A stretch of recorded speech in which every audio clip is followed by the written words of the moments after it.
Well, good morning and welcome to KSMO Radio. And regular listeners know that that's our intro song for South Central Regional Stockyards program here on KSMO Radio with Darrell Skiles. I've got Darrell sitting here with me. Good morning, Darrell. Good morning, Bob. Good morning. Make sure I get you. There you go. Beautiful morning out there. It's going to get warm out here today, but hey, we've been getting some rain, some moisture. Grass is greener. Are we having technical difficulties? I'm getting that look. Are we on the air? I think we are. Okay, we'll hope so. We'll proceed on as if we are. Yeah. Well, It's moving, and then you get to the point of introducing your guest, and we'll see how her volume is. a lot of dials and buttons to push and move around on this. Too many for this old boy. Oh, yeah, you're a pro. But anyway, South Central Regional Stockyards is very happy to sponsor this program here. A little bit of a livestock market update and some information maybe about what's going on in the area and some things. And livestock markets, of course, as we've talked about before, the cattle market's very good right now. And we're very fortunate in that regard. And as far as pasture conditions are certainly improved very much from what they were just a month and a half ago. And things were getting pretty dire there for a while. We were dry here, but my, I'll tell you, it was extremely dry on north of us, and even Crawford County some, but on up towards Vienna and Iberia and up towards Jeff City and on and across the large parts of the state, it was extremely dry. And across Kansas, they were having problems with dry pastures and lack of stock water and so on. But things are much better. We've gotten a lot of rain. Pastures are green. The runs of cattle at our market and across the region right now are a little lighter than they have been. I'll tell you what, we cleaned the country out of yearlings and things here over June and July with pasture conditions like they were and the good cattle prices. It's pretty hard to come up with a reason to hang on to them if he's going to have to haul water and feed to the cattle with the prices they were bringing. So we've had a little smaller numbers, and I'll get into that, but the prices are very good on these feeders, still very good. It's a good time to move cattle. And especially right now, as it's cooled down a little bit, I would say this. Now, we'll have a smaller run again this week up at South Central Stockyards at Vienna, as like most of the sales are. But if the person is looking at some unweaned calves, it might be a good time to move them because the demand is still there, and especially when it's really hot, it gets a little tougher to sell these unweaned calves with the weather kind of cooled down and temperatures cool. It makes it a lot easier for these buyers to buy some of these unweaned calves and put them in the lots and wean them. So a person might think about that. We do have a special feeder cattle sale coming up here on the 23rd, and I'll get into more of that in a minute. But I do have a very special guest with us this morning, Bob. Yes. We have Myra Swyers, and she is the Dent County Soil and Water Conservation District Specialist. I believe, did I get that right? That's right. Okay, Myra. And anyway, so and many of you know, many of you have been involved with Soil and Water District over the years, and maybe some of you folks listening haven't been, but the Soil and Water District does a great job here in Dent County of providing services and programs and that are funded through the Soil and Water Conservation 1/10 of a cent sales tax. Mm-hmm. That was correct me if I'm wrong. I think we talked earlier. You said it was first passed in 1984. Yes, that's right. And 1/10 of a cent, and half of that was to go to soil and water conservation.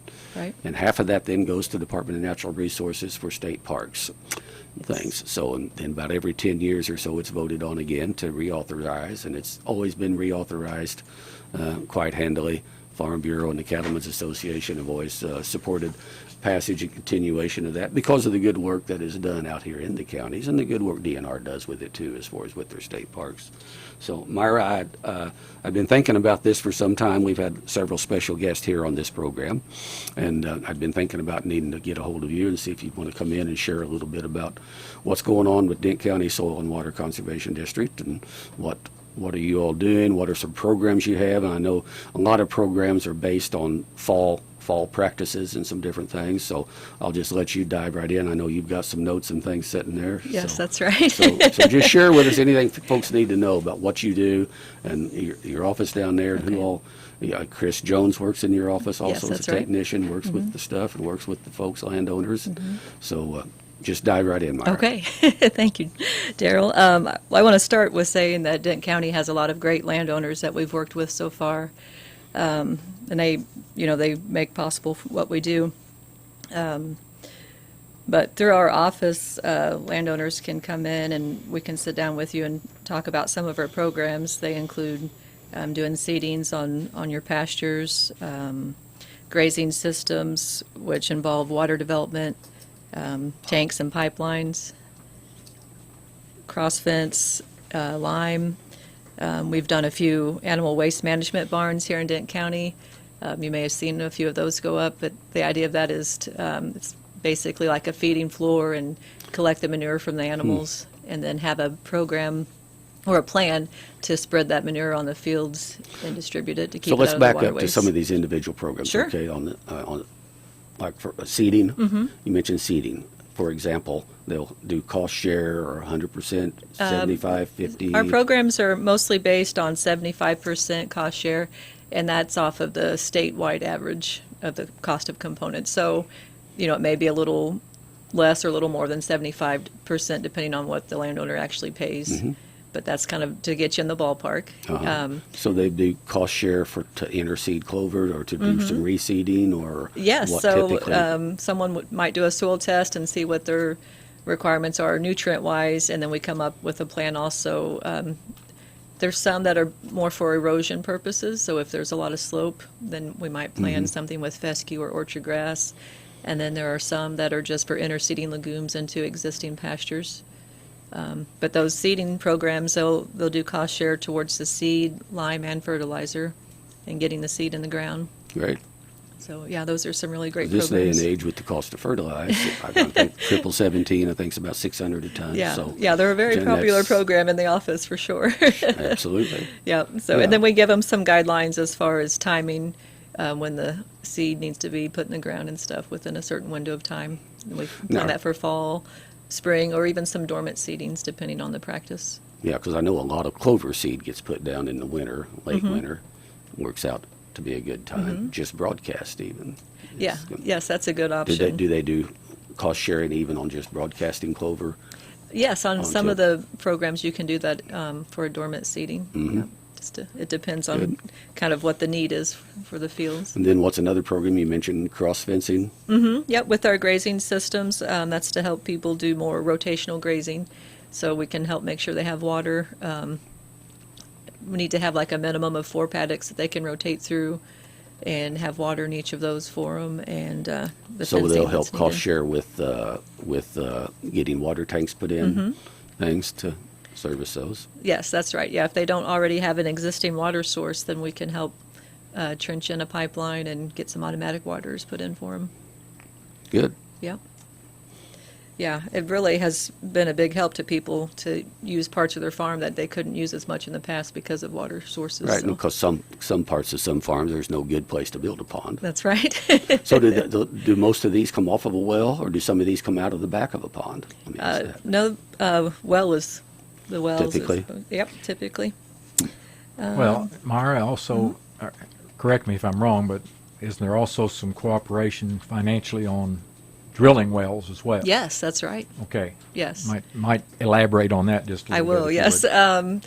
That's maybe the most complicated one we do, not as far as getting it done, but as far as knowing what you'll have out of pocket on that one, just because of the variety of depth of wells. If you Right. get on the south side of town, you might be 660 feet deep. Or more, yeah. Yes. And on the north side, you may only be 200 feet. So on some of these programs, there are caps on what they'll pay, and that's based on open acres. So like for the well, let's see here. It's $130 per acre, open acre, that they'll cap out at. But the components are all considered in that, as far as the drilling and the lining and the well house and stuff like that. So the more open acres you have, the better you'll come out on one of those programs. And it may be that you have an existing well, but you need a new pump or a bigger pump to handle pushing water, or a bigger pressure tank. So that might be something we can do too through that same program. I wasn't aware of that part of it. I knew I'd talked to him before about a well. Talked to Chris a number of years ago about our situation where we don't have water. Some of our fields, actually, we have ponds in them. Of Chris called them mud holes.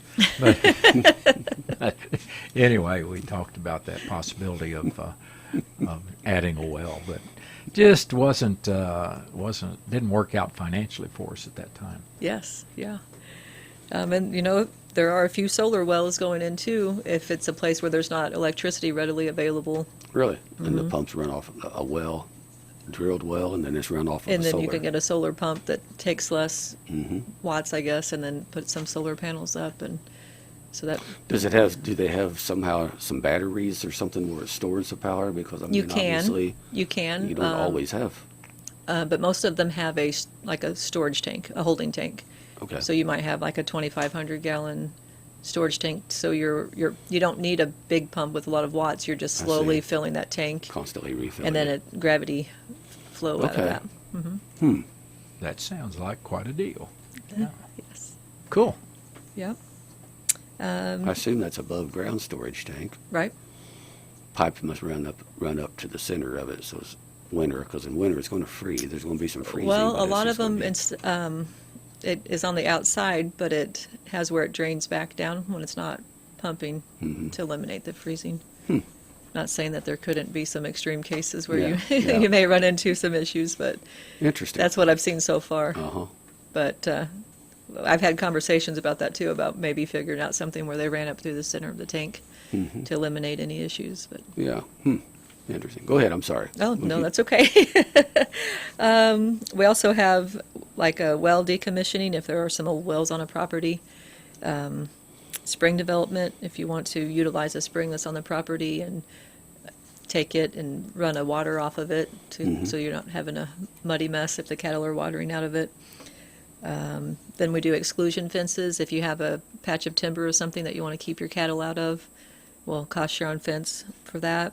And then we have a stream protection program. If someone wanted to provide an alternative water source instead of the creek or stream, they could fence out the creek, and we would help provide automatic waters for that. And that's, sometimes that's a good option because your well and your tanks would not be based off of open acres. It would be more of a set price because you're fencing out the stream. So, Okay. and you can also, if you want to still use the stream, just make limited access points. Yeah. Watering points. Right. Put some gravel and some things in to Yeah. confirm. Yep. Those are some of the most common programs we have through our office. And then we have a couple of pieces of equipment for rent. Post driver, the no-till drills, of course. The post driver, is that A a gas-powered, Gas-powered. handheld rhino driver Oh, okay. Yep. for I've T-post seen and those. ground rods. Yep. Yeah. You lift it up, set it on, but by gas, it runs gas and Right. pneumatic Yes, drives them. it seems like the people who rent it are the same people who come back and rent it again. They've decided it's a lot a lot easier than hand pounding them. I might have to avail myself to that when I get to where I can't get the son-in-laws out there. That's right. We have sprayers as well, the boomless sprayers, 300 gallon. Those have been pretty busy here lately too. Now, you got a couple of those? Those are pull behind, obviously. Gas. Yes, we have three Are of they those. gas powered or PTO? One gas powered and two PTO. So you got three of them. Yeah. What do they cost to? $100 a day. 100 a day. And you Good. can do about 18 acres per tank full. It holds 300 gallons. Yeah. And basically, your charge on that is you're just trying to keep enough money to pay for having to put a new Yes. pump on or tires or come replacement time have some Right. money to buy a new sprayer. Yes, yeah, that's But exactly they're about right. what, $5,000-6,000 a pop? I think to buy- so. to I buy a think new so. one. You know, the tips Okay. for the boomless sprayer are expensive, and the pumps, some of that chemical is really hard on those pumps, and we have Yeah. to replace them more often than The you would whole think. outfit. Yeah, Yeah. yeah. So you've got. You said, are they all pull type? You said, or what? I'm sorry. Yeah, they're all pull type. Two PTO driven motors, and then one Honda motor that you could use with a pickup truck. Yeah. So that's handy. And then, like, we have a spinning jenny, soil test buckets, and some equipment for control burns. And those three things, those are all available for free. Just come and check them out. And the spinning jenny is a deal to put high tensile wire That's right. on I guess to not everyone help. knows what that is. Yep. Could If raise you're going to do some curiosity. electric fencing with cattle, you're going to get familiar with a spinning jenny Yes, and some of these yeah, things. Because it's- high tensile wire is the way to go on the electric Yeah, fencing. absolutely. For cattle, if And you can- don't want to mess with that without having a spinning Yeah. jenny to put it on. Oh my, yeah, yeah. Well, if you Yes. decide you're going to completely move that high tensile fence, a spinning jenny comes in handy to roll it back up on too. That's I right. found. Yeah. If you're going to do something different, and that happens. Yeah. Trying to roll it back up by hand will get old in a hurry. Yes. Yep. Let's see. For controlled burns, we have the drip torches and the flappers available for checkout. And through the Department of Conservation, too, they have burn classes for anyone who's interested from time to time. And part of that's online, and then part of Yeah. it's in person. The controlled burns, they generally have to do with some of the native grasses and doing the controlled burns, and especially in the spring, Yes. to help those and things. Some of your seeding programs you have quite a bit of those programs there geared towards replacing fescue and things with a native warm season grass type of planting, or how does that work? Through the state programs, we're just kind of starting to get into that. The federal programs have really had a big push with the native forages Through NRCS. through NRCS, Yeah. yes. I wondered on this because it would almost run contrary to what the point of the program is, to be killing out a good stand of grass. Right. Now, when through the our whole point of your program is for soil and water conservation. right, and one of our programs is for helping to establish forage, and so through that one there is the warm season option. But as far as conversions, that's more through NRCS, I would say. Do any of those seeding programs apply for if a person clears some ground off and it's a new seeding, totally new seeding? Or does From what that- I understand, and there's always a lot of technical parts to all of these Yeah. programs, so a lot of times I fall back to Chris on some of the, Yeah. the rules because he's been there a lot longer. But if I understand right, it needs to be in permanent pasture before we do Yeah. most of the programs with Yeah, it. So okay. And that makes sense. Again, it wouldn't necessarily make sense that you're going to pay somebody to help them we don't, when it clear comes a piece of to ground off down to the bare dirt. ground to turn use around and conversion, receive we it. try to stay away from that. Yeah. Okay. Well, that's fine. But yeah, And again, you mentioned Chris Jones, and he's got years of experience working with these sprayers, with and I know you're going to get to this in a minute, with the seeders, no-till drills, and some of these things. And then if a person needs help or they have problems, he can come out and help them and he can come out to the farm and help figure out what you're doing and what you need to do. absolutely. and Yeah, get your equipment. Even if someone isn't interested in doing cost share, they can come to our office and get technical service. Like you said, set up a farm visit, and we can go out there and look at what they have going, make recommendations, and give our advice. And they can take Yeah. it for what it's worth. Yeah, sure. But Chris has a lot of experience with rotational grazing and the equipment, and like you said, he's been with the office for quite a while now. Yeah. So Yep. we're always glad to help. Sometimes people just want to know the acres in their field and stuff for planting purposes, for fertilizer and seeding, and we can help with that as well. Yep. Person needs to know how many acres they've got in a certain field. They can stop by down there and you can measure that and tell them pretty quick. Yep. I that's got to right. come down and see you about a couple of fields on a place that I rent. Yeah, we can do that. Yep. So you've also got no-till drills. Yes, the no-till drill. So for people who don't know, the idea behind that is instead of disking up a field down to bare dirt, you're able to go in and kind of minimal ground disturbance, I guess. So you can use it for clover, fescue, just about any type of seed, really. The charge is $15 an acre on those.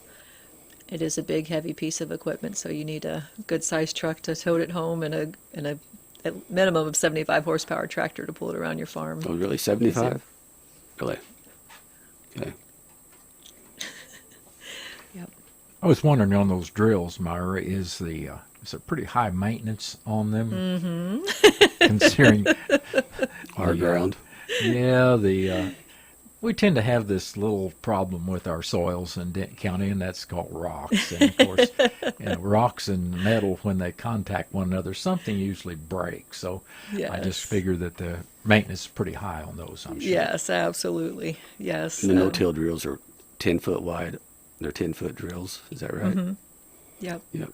So you're going to take pretty much the whole road. You want to. Yeah. Sometime you might want to plan your day and your route. Yeah, I was going to say you need to plan for a slow trip home when you're taking those out. Yeah, about 35 miles an hour. Mm-hmm. Yeah, I've pulled them before. They pull good though. They do. Yeah, they're heavy, but if you have take a long, your narrow time. bridge you have to cross with it, you want to. it can get kind of dicey before you get off Right. of it. Yes. Yeah. Yeah, but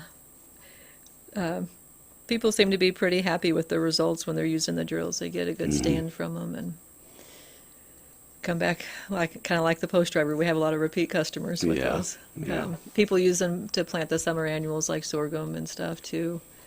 That's pretty common. Mm-hmm. Especially this year when the fescue wasn't looking too good. Yeah, But right. Looks pretty sad. it looks more like spring now in a lot of places compared to what we had. Well, a lot of fertilizer got put on this spring that really, that phosphate and potash were still sitting there. So there's going to be some growth occur now, Yeah. again this fall, hopefully, if the rain will keep on, Yes. from some of the fertilizer that was put down earlier. Unless they went ahead then and, if they did get some annuals put in, then we may have utilized this some. But there's some, Right. I think there's some phosphate and potash sitting there that got put on earlier that's just now starting to really get Yeah. utilization of that. Yeah, I would agree. Yeah.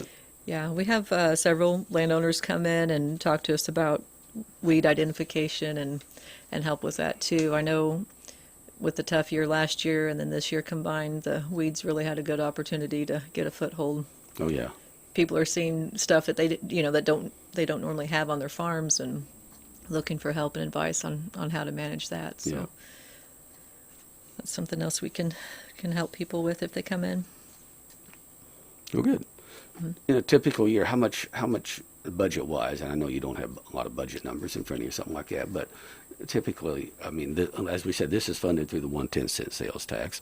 So just roughly, how many dollars are we talking about that the Soil and Water District puts out there and spends here in Dent County as a result of that? I heard it one time, and I don't even want to say now because I don't remember what it was, and I don't want to say. Around $1 million? Maybe, I don't remember. Just in Dent County. Yes. I hope Yes. listeners can't see the questioning glances at one another, but they're just Yes. Well, Well, my and- only point is not to get specific, other than to say, hey, this is a substantial program here that's going Yes, on. it is. It is, Absolutely. and I'm in the glad county, right. and And we're not economic talking impact. about just numbers to say, hey, look what we've done or what our landowners have done, but it has a big impact on our community because those dollars State. come to landowners, and typically they spend that money right here in Salem or Dent County, and so that dollar gets bounced around several times within our Typically, community. they're going to buy their steel post that they're going to use that post driver on, probably here close, and That's right, and yes. their wire that they're going to use the spinning jenny with. That's and, right. and the fertilizer that they're going to put down Yes. to put for the stuff that they put in with the no-till drill that they bought the seed here to put through. So Yeah, it all. it does. So and- whatever that figure is, it turns over several times. Yes, it does. And so July 1st is when our new year started,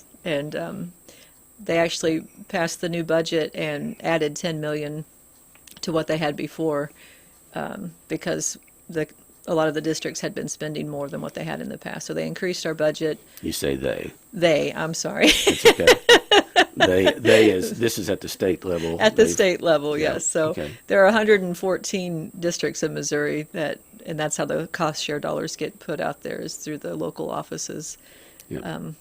But and they'll allocate so much in the beginning, and then as a district spends those dollars, contracts them out, then they do a supplemental allocation each month after that. Yeah. And so And you all, at your office, Chris, you all serve basically Dent County, correct. correct? Yeah. Do you serve some landowners over in the neighboring counties, or do they need to get to their soil and water district in Crawford County or Phelps Well, County? Or the only way how does that work? the only way we're allowed to serve other counties is if they also have land in Dent County. I see. And it can only be an adjacent county. So if you're 2 counties away and you have land in both, you have to go to separate offices. So But somebody has property that straddles Denton, Crawford County, or do they have to be joining properties in the counties? But No. if they just farm in both counties, Correct. Yep. then they can go to either one and get to use it. Yes, that's right. But there is a soil and water. I mean, because we got people here, South Central Stockyards. We serve all these counties and stuff. So Right? so for folks in Crawford County, they have a soil and water district operates just Yeah, similar to they're like you housed do. in the USDA building in Rolla next to Family Center there. So Crawford and Phelps are both in that. Oh, is that right? Uh-huh. Huh. I Yep. didn't realize that. Yep. Didn't either. And then, Phelps was there, but yeah, yep. So Crawford is served out of that one though too. Yes, that's right. That's Yep. interesting. Mm-hmm. I would figure they'd have one over Cuba or Owensville or somewhere. Anyway, that's fine. Okay, we're pretty. I mean, for Dent counties here, we're pretty centrally located. That's for Dent right. counties. Yeah. And I know Marys County. I think Marys County is right there on 42 before you get to the stockyards. Yes, I believe Isn't you're that right. correct? Mm-hmm. But I wasn't familiar with that. There's pretty much one that serves a soil and water district for every county, or is there a few? I guess there are a few I- counties that don't have. I think most of them have one, yeah. Yeah. Yep. Texas County is over at the Houston office. Trying to think of the ones that are kind of around. And in us a bigger here, but- picture, there's a state board that oversees it and Mm-hmm. allocates the monies, that 1/10 cent out to the districts and things. Right. But then there's also a local board here then that oversees you, Chris, and the operation of the local Yep. Exactly. district. Yes. Yep. How many members are on that? I forgot now. I know we vote periodically for 5. members. 5. Mm-hmm. Okay. Yep. Good deal. Yeah, and they're represented, so our district is split up into 4 sections. Each section has a representative, and then the extension office serves as the 5th member. Ex officio. But yeah. Mhm. Yeah. Yep. So each kind of quadrant of the county has a board member. Yep. Real good. Anything else? That's the extent of my knowledge, Darrell. And I know better than that. She's holding out on us. I've known Myra a long time. She has a whole bunch more knowledge packed in up she there. does. Yeah. She definitely Between does. her and her husband Pat, they're just a wealth of information. Yep. Haven't seen Pat your husband for a while. Tell him I said hello. I will. He'll be Come glad to call hear me. from you. Yeah. Yep. Anyway, do appreciate you coming in. Anything else? You say you're done, huh? Pretty well I covered think it? so, yes. Okay. Yeah, but we're there most all the time between Chris and myself, so So what are the hours, regular hours? 7:30 to 4:30. 7:30 to 4:30. Yeah. Yep, Monday through Friday. So and if anybody needs other information, what are some phone numbers? 573-729-4442. 7:30 to 4:30. Mm-hmm. And you're located right down here, close to the Dent County Health Department building, Yes, right yeah. across the street from Town and Country Bank, correct? That's exactly And right. just up the hill a little bit from Beagle's That's right. Mexican restaurant. Come see us, and then you can go have lunch. There you go. Go get your health checked out. Stop in That's to right. go across the street, get your money lined out. And All kinds of different needs met right there in that little you can quadrant. just do it all right there. Go on down the street and get your groceries and go home. That's right. Down the street. Yep. Okay. Yep. Myra, do appreciate it. Yeah, we appreciate good. the opportunity to be on here today. Yeah. Thank you. I was telling Myra earlier, I've been thinking I was going to have to see if she'd want to come in sometime and do this, and just had neglected to call her. And as I was pulling out on the highway the other day, I think you had to come to a stop and wait for me. And I thought, that's Myra. I've got to call that lady. Real good. Yep. Yeah, I learned when somebody's pulling out with a stock trailer, you just give them a little You room. might right? as well stop.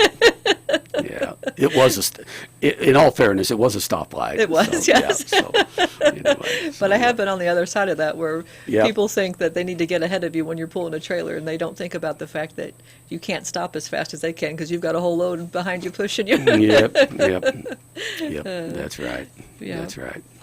Anyway, well, Myra, do appreciate it, and I know Myra and Chris both know this stuff inside out, and Myra, of course, is a farm girl too, so this isn't just she knows this stuff from both sides of it pretty well. So, Thank you. yep. Good job for your first time on the air there, Myra. Thank Didn't you. scare you away at all. She's a regular pro. If I can't make it, I'm going to have her come in and There fill you in go. for me. You can fill in. All right. Let me me slip out. Okay. All right, You Myra, bet. thanks a lot. Myra is Thanks for going to coming in. excuse herself, and thank you Yes. very much, Myra Swyers from Dent County Soil and Water Conservation District, coming in today to be Darrell's guest on his program, or actually South Central's program. But South Darrell Central does the Regional hosting, Stockyards, so thanks you as well. You bet you. Yes. You bet you. Take care, Myra. Yep. Well, Darrell, I know you've got other information to share, but maybe not. Yeah, Maybe well, you I got do. wound down. I figured you did. Yeah, I'll do a little bit more specifics at South Central Regional Stockyards. We have a sale every Wednesday, except for usually the weeks where there's a holiday. Had a sale this week, but these sales are across the country, winding down a little bit as far as numbers. It's that time of year. The yearling cattle have kind of moved out, especially this year with as dry as it got and everything. But we had a light run this week, but the feeder market's still just hot as it can be, and maybe even a little higher. We keep thinking it's probably we probably may have reached the max, and then it kind of bumps on up. The whey cow market, whey bulls, is just incredible. But just for some figures, I was looking.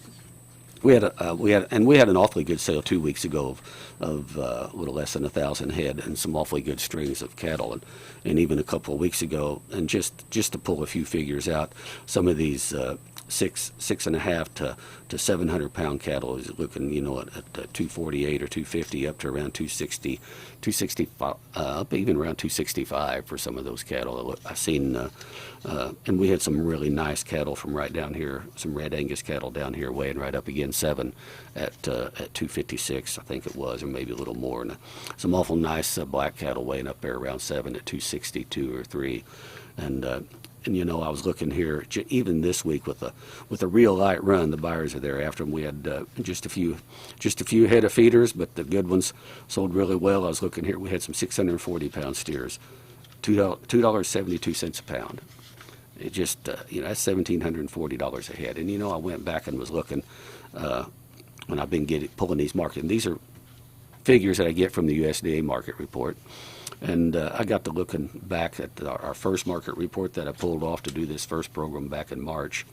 And those same weight cattle back in March, we were at $2.19 a pound, just back in March. Yeah. And we were pretty happy at $2.09. That was sort of Because that top was of the line still value 50 cents to 75 cents higher than a year ago. Oh, so my goodness, yeah. It's more. still $1,300 a head or so. Hey, man, happy days are here again, and it's just, it kept going. But this week, I was looking to, we had some 374 pound cattle at $3.24 a pound. Better, and back in March they were $2.68 for some of those, and we thought that was pretty high. So the feeder market's good, and it's just a good time, as I said, especially right now. As it's cooled down a little, somebody's got some calves that they haven't weaned. And they just, because of everybody's situation is different, and they need to move some unweaned calves. It's an awful good time to move some of that. When that temperature is up there in the mid 90s, and that heat index is up there in 100 or whatever, those buyers are pretty reluctant to take on unweaned calves, balling calves. It's it's pretty tough. It's a lot easier to move an unweaned calf here when these temperatures are down in the 80s or so, and they can handle it. Something I noticed this week, because I do follow several markets as myself, that the replacement cows have really improved in terms of their value compared to a month ago. These rains have definitely happened to help that market. And I know back earlier in the summer when Darrell was talking about the fact that it's a good time to think about culling those cows that maybe are not quite as good of producers, or maybe selling the old bull that's got a lot of years on him and looking for some new genetics. Well, at that time, $1,200 to $1,500 was just about top that I saw on any of the markets for replacement cows. Right. Because we were dry and nobody wanted to put any money in a replacement cow. But right now, the last week, where was you going to go with it? Exactly. Replacement cow. People were hurting for water, grass, the whole bit. You can't project and think that you're going to have the grass and go out and spend the money hoping you do, because you can't invest in hope. You got to invest in what you got that you can work with. The only bright side of that was that the slaughter cow market was good enough that people were actually able to sell some of those as you said, we sold some, and I bought some for some folks. I mean, we had some folks down here that had some grass, and I bought some for some folks, and gave $1,400 and $1,500 or so for some young bred cows, and they were tickled to death. And but the whey cow market was supporting that. A big old nice whey cow was bringing $1,200, $1,300, $1,400 more, but that's gotten even better. But you're right, the replacement cow market has gotten. It's probably $400, $500, $600, $700. It is maybe a head higher than what it was. Now, along with that, when we're talking about the replacement cow, we was talking about cows that were going to start calving this fall. Well, now we're right on top of it. Some of them actually are starting to drop, and so people sometimes want to hang on. But actually, just the whole situation's just improved a little bit as far as the grass, and we even right now have interest from folks in Kansas and Iowa. Contacting the barn and looking for good quality replacement cows to take out there, and we actually sent some cattle out there this week. We had some really nice, couple of nice strings of good replacement take-home kind of cows, and a good age 4 or 5 year olds, a few couple 2 and 3 year olds. But those cows were sure enough probably $500-600. They traded in a range of $1,700 to $2,200 a head, and you wouldn't have seen that a month and a half ago. No.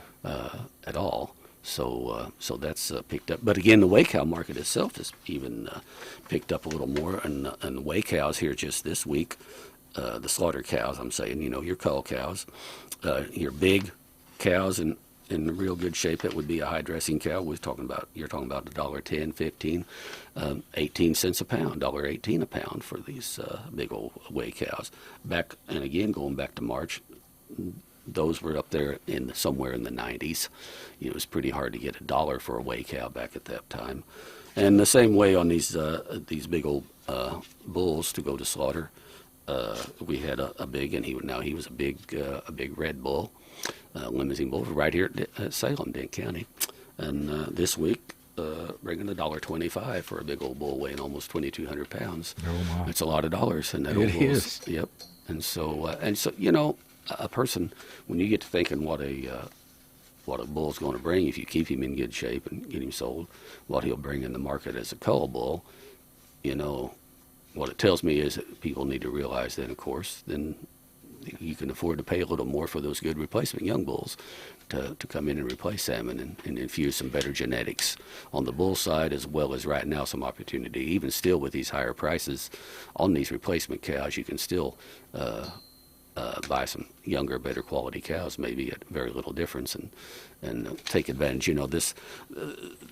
It appears this feeder market's going to be good for a while. We're looking at we've been watching the Chicago Mercantile Exchange, and the always question gets to be, well, is it the cash drives the futures or futures drives the cash? But it's a little bit of both. And but futures prices, as you look on out to May futures, even of next year, we're looking at almost $2.60 a pound on feeder futures. Now, as it's been this past here for the last just few months, the cash market's been ahead of the futures market even, and as we get on out there. But at least it's very encouraging to see as we go look on further out that the futures and everything reflects the fact that, frankly, there's just not as many cattle, not as many cows out there producing, and there's great demand for the product. I think people got tired of hearing some of the junk and stuff about artificial meat, and kind of repulsive almost in a way when they really got to looking at it. And so that's people want to eat beef if they can, and real meat, and so the demand is great demand. The fat market is, and I say fat market, live finished cattle market is somewhere up around $1.80 or so. That is one thing, and I know if folks might pull up the National Beef Wire, listen to Corbett Wall, and he had a conversation about this, and I believe he is spot on. We're more and more running into a problem, though, of arriving what is the cash market on the finished animals, because so much. I think they reported, like for the week, this week, like 1,300 head total of finished cattle selling in Nebraska. Oh my gosh, there's thousands and thousands and thousands of finished cattle out there being sold, and but there's no requirement and standardization for reporting on what these animals are actually selling for, and which makes it very difficult then for you to really have an idea what these animals are worth as it backs back down the line. And just looking out, right now we're enjoying these good prices, but what's going to happen here as we go on down the road, one of these days that this worm will turn, and we'll produce ourselves into a bit of more cattle than we need, and then these prices will back up. But we better think about what happened even to the hog industry years ago. It used to be, your independent. You had hog producers scattered out across the country, and they went to the market, and you could listen to the market and knew every day exactly what all them fat hogs were selling for in the market. Now it's very difficult to tell what those finished animals are actually bringing. They're all sold on different formulas and grids, and that's fine if they can, that they can work that out. And of course, the cattle deal is different than the hog thing. The cattle, the packers aren't going to invest in these, what it would take capital-wise as far as all the farms and ranches and things that it'd take to produce them.